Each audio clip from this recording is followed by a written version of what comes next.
এই যে দেখেন ভাই, এই যে পাশে এই যে রেল লাইন, এই যে রেল লাইনের পাশে ময়লা ফেলা হচ্ছে। তাও দিনের পর দিন ময়লা ফেলা হচ্ছে। ইভেন ময়লাগুলো দেখেন রেল লাইনের উপরে চলে আসছে। এখন এরকমভাবে যদি চলতে থাকে, দিনের পর দিন যদি চলতে থাকে, তাহলে এই রেল লাইন উপড়ে পড়বে ময়লার কতদিন লাগবে বলেন তো ভাই? ভাই, আমরা আমরা তো মানুষ।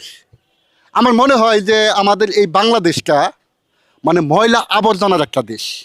আমাদের এই বাংলাদেশটা ময়লা আবর্জনার শীর্ষ যদি 5টা দেশ থাকে তার মধ্যে একতম, প্রথম বা 2 নম্বর বা 3 নম্বরের মধ্যে হবে।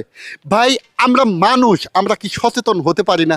আমাদের তো মানে যেটা সাধারণ বিবেকবোধ, যেটা একদম ন্যূনতম বিবেকবোধ, এই ময়লা আমরা এখানে কি ফেলতে পারি? ওই বিবেকবোধে কি এটা বলে ভাই? আমি কিছু বুঝি না, এখানে ময়লাগুলো কে ফেলে? মানে তাদের কি ন্যূনতম একটা বিবেক নাই? আল্লাহকে একটা বিবেক দেয় নাই? দেশের প্রতি কি একটু ভালোবাসা দেয় নাই? এটা কি কোনো ময়লা ফেলার জায়গা? বা এটা কীভাবে সম্ভব? মানে তাদের বিবেক কিভাবে কাজ করে যে এই রেল লাইনের উপরে ময়লাগুলো ফেলার? আমি মানে মানে কি ব্যথিত। আমি মানুষের বিবেক দেখে মানে হতবুদ্ধ যে ময়লা এখানেও কি ফেলা যায়? মানুষের বিবেক কতটুকু মানে উচ্চতায় চলে গেছে দেখেন।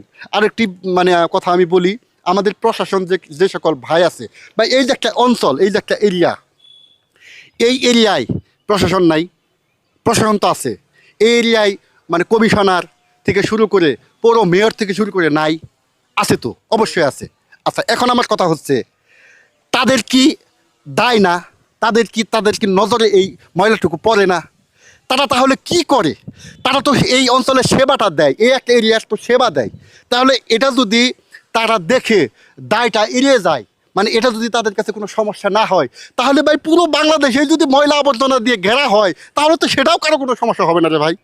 ভাই, মানে আরেকটা কথা বলি, প্রশাসন, এখন আমাদের প্রশাসন বা এই দিক দিয়ে চলাচল করে না, এদিক দিয়ে এই ময়লা আবর্জনাগুলো দেখে না। এখন তারা ভাই কি করে? তাদের কি এই জিনিসটা মানে খারাপ লাগে না? তাদেরও তো মানে এই জিনিসগুলো দেখে একটু খারাপ, ব্যথিত হওয়ার কথা যে একটা দেশে রাষ্ট্রীয় একটা রেল লাইন, রাষ্ট্রীয় একটা সম্পদের উপর এভাবে ময়লা আবর্জনা ফেলে ফেলে ফেলে ফেলে ফেলে ফেলে মানে একদম অকেজু নর্দমা বানিয়ে ফেলছে। ভাই, তাদের কি একটু চোখে মানে চক্ষু লজ্জা নাই? তারা কি এ ব্যাপারে কোনো ব্যবস্থা নিতে পারে না? ভাই, আমি কি বলবো, আমার বলার কোনো ভাষা নেই। বিশেষ করে আমরা যারা বাঙালি জাতি আছি, আমরা এত অসভ্যের অসভ্য, আমরা অসভ্যের শীর্ষে শেষ পর্যায়ে চলে গেছি।